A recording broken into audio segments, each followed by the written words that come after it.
So a couple weeks ago, I did kind of an interesting thing. It's not a thing that I actually do all that often, but up here in Grand Prairie, Alberta, where I'm located, there happened to be what was basically it was like a Christian revival event that was going on at the local hockey arena. And one of the people that was going to appear at this revival was William Graham. So once I found out about that, I kind of decided that I wanted to make a point of going down there to hear him. I mean, it's William Graham, it's Billy Graham's son, and as soon as his name was on the marquee, I was kind of interested in that because I've always had an appreciation for Billy Graham ever since all the way back in the late '90s when I was actually reading about some of the work that he had done in Northern Ireland to help to help the Catholics and the Protestants there kind of reach a to reach a state of peace. Not necessarily to end the troubles. The uprising of the IRA and all of that. Not so much to end it, but he had a very tangible impact on helping those two religious groups reach a certain level of peace in Northern Ireland that, for the most part, since then seems to have largely held up. Uh, and so, I mean, my family is of Irish heritage, so I have a very deep appreciation for anybody who played a role in that. Now, I believe that all the way back then, they actually referred to Billy Graham as the Protestant Pope, and that's how influential he was in the Christian community. And I do think that if it wasn't for the work that he did there, I mean, having his summit with Pope Jean Paul and doing all of that work to lay the groundwork for it, I don't think that there would have been. I think there probably would have been a peace eventually, but I don't think it would have arrived as early as it had if it wasn't for Billy Graham. So the opportunity to go hear his son speak to me was very appealing. So I went down to this thing, and you know, he kind of gave out. He kind of came out and he gave a short address. It wasn't really everything that I had kind of hoped it would be. I mean, it was actually the same kind of like, oh, we're all sinners kind of sermon that I remember hearing when I was like 6. It was maybe the first time that I remember hearing this thing. The whole thing about like, did you ever go into your little sister's room after Halloween and steal a candy bar? Well, then you're a sinner. And I think pretty much everybody has done not necessarily that, but probably some things that are fairly similar to things like that, little petty thefts and whatnot over the course of their lives. You just kind of hope that you grow out of it, but I mean, in the sense that, I mean, it's yeah. Uh, Point well taken. Well taken. If you believe that there's a God, then I guess you have to believe that we're all sinners and we're all in need of some salvation. And so that was kind of what he had to say, but it's not actually what I wanted to talk about in this video here.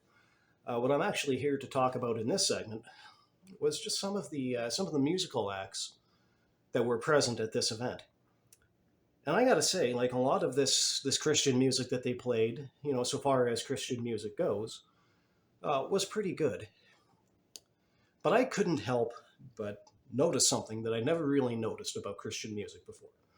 I'm not a big listener of Christian music. I'm not a big fan of Christian music in particular. And I couldn't ever really figure out why, because some of it, like I said, I mean, is pretty decent music, pretty pleasant to listen to. And then I was sitting there and I was listening to this band that I think they called themselves the Afters. I think, like an allusion to an afterlife, going to heaven or whatnot, a very Christian sort of name, for a very Christian band. And it kind of occurred to me exactly what it was that I don't really enjoy about Christian music. And that is that really, when you get down to it, Christian music isn't really about anything. And so I'm not talking about like music like made by Christians, music, talking about like specific like Christian worship music, a lot of this stuff that you would hear on Christian radio, it's not really about anything.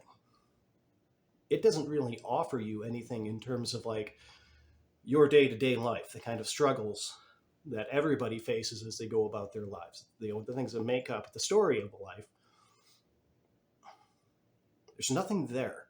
Like this music, in my opinion, is I don't know if hollow is a fair word to use, but it's certainly something akin to that. I think it's very unsubstantive.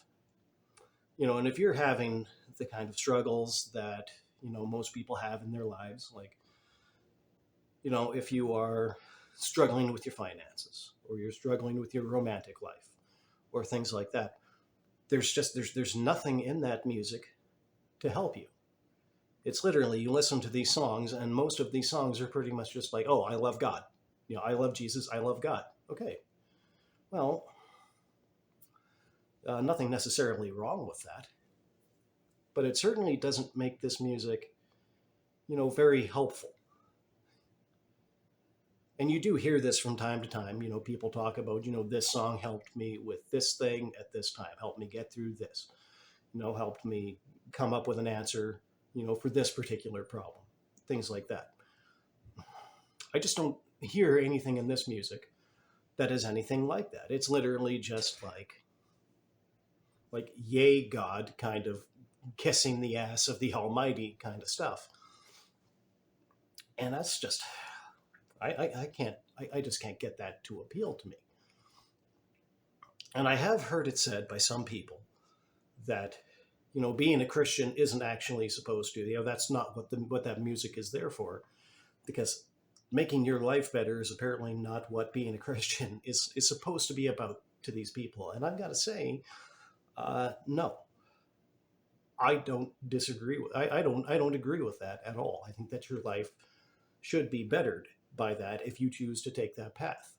I mean, unless you're literally choosing to follow that path because you are terrified of like an Old Testament deity who's going to whoop your ass in the afterlife if you don't, well, then, okay, apparently that's what appeals to you. But I mean, that's not really what most of us are told that we're supposed to believe in today. We're supposed to believe in like the New Testament benevolent God, the God that, sent his, that sent Jesus, his son. If you believe that, then this God sent his only begotten son in earthly form, basically to be a teacher and to teach us how to live better lives. And if you believe in all of this, then you believe that he has sent prophets periodically throughout human history, again, to teach us how to live better lives. I mean, and if you look at it, I mean, like, Moses and the Ten Commandments. Okay, you can look at them as literally commandments handed down from God. But I think if you look at those 10 rules, kind of 10 rules to live your life by, I think that everybody lives a better life if everybody lives by those rules than if they don't. You don't need to be a Christian to live by those rules, and nor does living by those rules necessarily make you a Christian. But it's just another example whereby living by these ideas makes your life makes your life better, and especially makes your life better within a community. And as it just so happens, like a lot of these bands that were playing on this on this this one night of this event that I went to, for the most part, like there's nothing really there that you can use to really make your life any better. If you believe in an afterlife, maybe theoretically, if you believe in an afterlife, maybe these things will make your afterlife better. But you probably have about 60, 70 years to go before you get there. And it would be nice if this particular genre of music would start offering a little bit more, for those 60 to 70 years, before you get there.